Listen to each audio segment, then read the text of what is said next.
Hello friends, welcome to today's video. What we're doing today is an introduction to a brand new release. It's coming out on the 6th of February. Revelot watches have got this. It's called the Terra. Between 250 to 330 US dollars approximately. So it's in the affordable price bracket. It's paying strong homage to Dirty Dozen watches. I just think it looks like a really clever modern twist on those iconic watches from the past.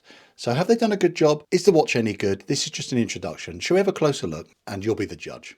So here it is. This is the Revelot Terra. The price range is projected in US dollars to be around 250 up to $330 approximately, depends on exchange rates apparently. And that's again depending on if you can have it with a bronze case, or the steel case, with a bracelet or not. But they all have a lot of very similar specification points. The weight of my exact watch here with the bronze case and the strap is 86 grams.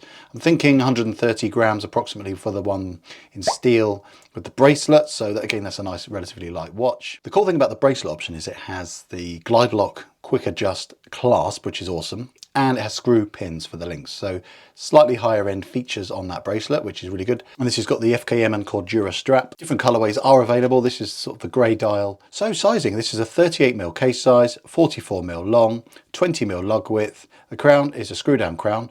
100 meters of water resistance. It's a big 7.8mm crown and it's got Lume in there. The height, including this top hat sapphire crystal, is 11.9mm and the crystal has AR coating. Movement inside is the Seagull ST17. I put this on the time grapher, it's keeping good time, and the good thing about using this movement, the reason why they've done that is to pay tribute to the Dirty Dozen styling. They wanted the seconds counter here above the 6 o'clock, and this is a very good affordable movement, allows them to show the seconds hand above the 6. Most of the dials have this fume sand texture dial and all of them have lume blocks. This is Japanese Superluminova. Each of these are 3D lume blocks, beautifully applied, and I'll show you in a bit what makes this watch spectacular, and that is the lume.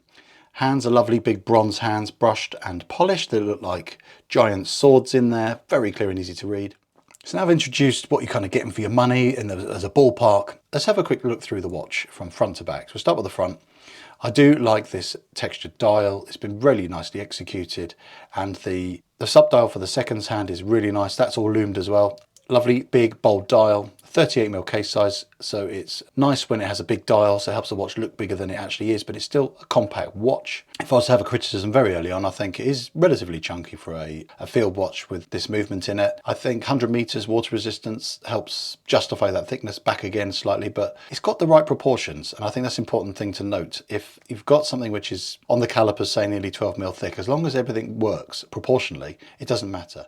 I love these bullhorn lugs you get here. By bullhorn, they literally look like bullhorns. And the mixture of brushing, which looks a little bit coarse, but it's been done very neatly, broken up by the polished chamfers and edges you get, really help break this up a bit. It just looks so good under natural light. It's so beautiful and it sparkles. I know that's going to soften over time when this bronze patinas, which is what it will do, but that again will help it age gracefully and look like a vintage watch. If you're not a fan of bronze, the good news is, as I said, you can get this in steel anyway.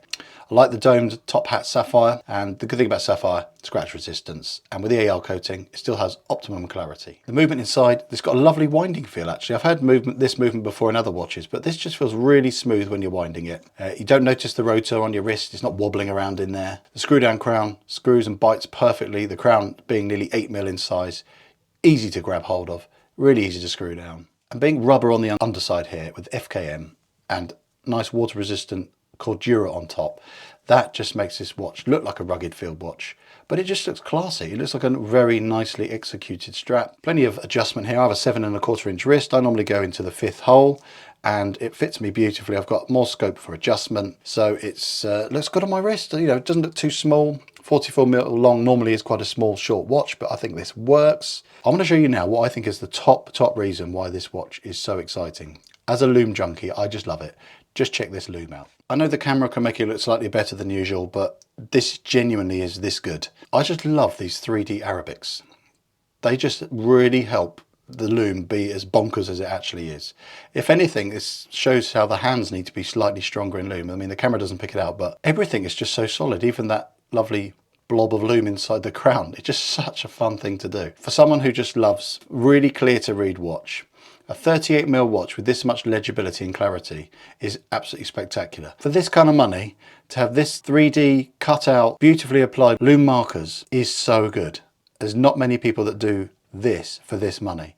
Case back, quite plain, simple, just how I like it most of the time. Brushed finish, so it just doesn't get too scratched up. A few of the basic spec points on the back. Strap, you want to change it out. Quick release, nice and easy. And you can put the buckle on another strap if you want to keep with the whole bronze matching the case effect. I can't think of much more else to share with you other than I have absolutely loved wearing this watch in the first few days. I think it's absolute corker of a new release, and I know there's going to be things that I'm going to notice and pick out on over time, and I'll share that with you guys. But for a first impressions introduction video, I can't think of much else to criticize. So yeah, if you've made it to this part of the video, thank you so much. Just hit subscribe if you enjoy this content, you want to see more. Really helps the channel grow. And if you want to buy one of these watches, feel free to go and check out their website. Link, of course, is in the description. 6th of February. I think it's a cracker. But obviously I'm biased because I've been sent one. But in the meantime, I'd love to know what your thoughts are. Drop a comment and hopefully see you in another video popping up right here in the near future. See you again in the next one. Bye for now.